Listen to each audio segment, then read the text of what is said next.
My background was in the early 80s. As a 15, 16-year-old, I wrote games for an Australian computer called the Microbee. It was a very early computer at the same time as the Commodore 64, and a whole range of kind of home computers began. And so I had, I'd made money as a kid out of writing games.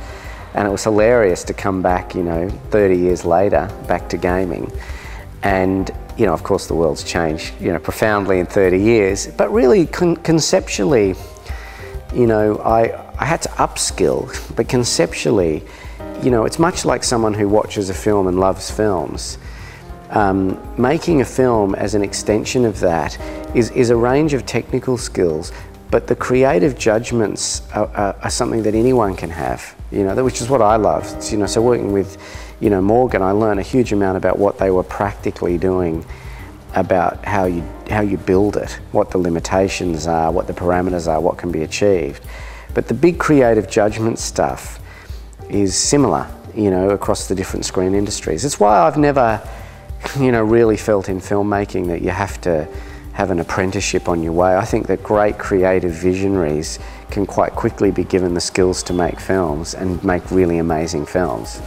And I think it's similar in gaming. I think, the great creative minds are always, in all the areas of artistic expression, hard to find.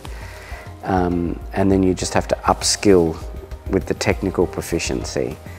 Having said that, I guess in all my work, it's about collaboration. It's about me saying, Defiant know these skills, Manati Media know these skills. I don't have to have them all. I can bring those people to the party. We can all collaborate, and I've loved that, in all aspects of my work.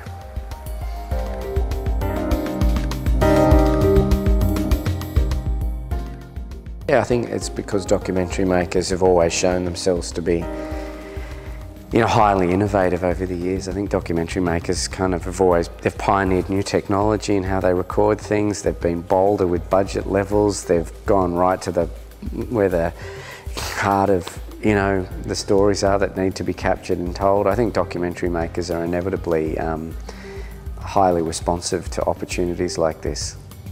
I think, interestingly, feature film makers are more stuck in the mud.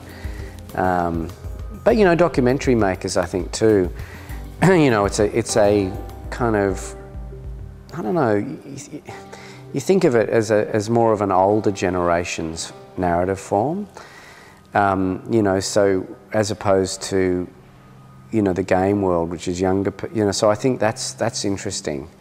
Is it not so much established documentary makers looking at gaming, or is it just that people who are drawn to documentaries now aren't drawn as much, new emerging people aren't drawn as much to the idea of, traditional documentaries. And as documentarists, gaming is probably a more comfortable fit. I don't know, that's something to, kind of explore further, I guess, but whether established filmmakers, really care about gaming, or whether it's actually that a new generation don't care about traditional documentaries.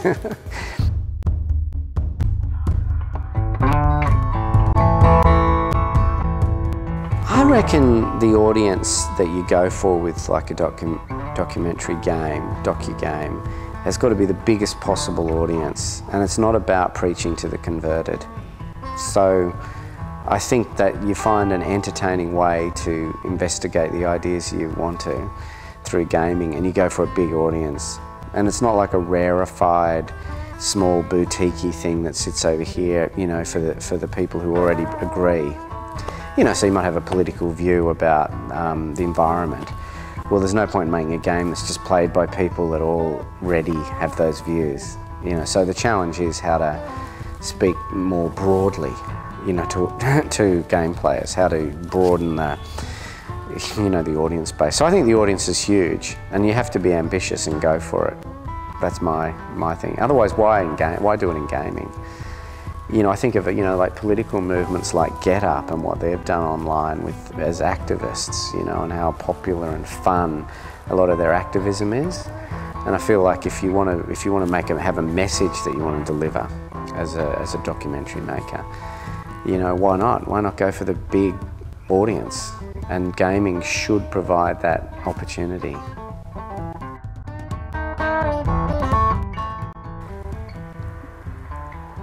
Yeah, I guess the advice I give any filmmaker, so I guess this would apply to gaming, docu-games, any area of the screen industry, is to have something to say. You know, so I see so much work that's ambitious. It feels like a stepping stone somewhere else. It doesn't feel intrinsically valuable in itself. It's like short films. I see a lot of short films and I think, oh, that's a stepping stone to prove that you can make the feature you want, as opposed to having something to say in your work, you know, always.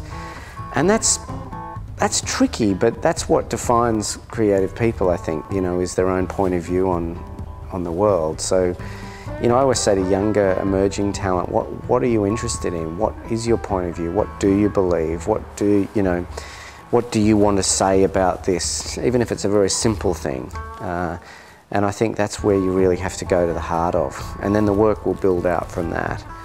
And then I guess the second stage is to go, well, where do I find the audience with this? If this is what I want to say, where do I find them? And, you know, when I began, it was all about feature films, and now I've diversified into TV and game. But I think now, for emerging people, it's everything. You know, the possibilities are wide. Do you then just make it and release it on YouTube? Or do you make it and make it a mobile app game that articulate? I mean, I don't know, the opportunities seem so much more diverse than when I began my career, which is exciting.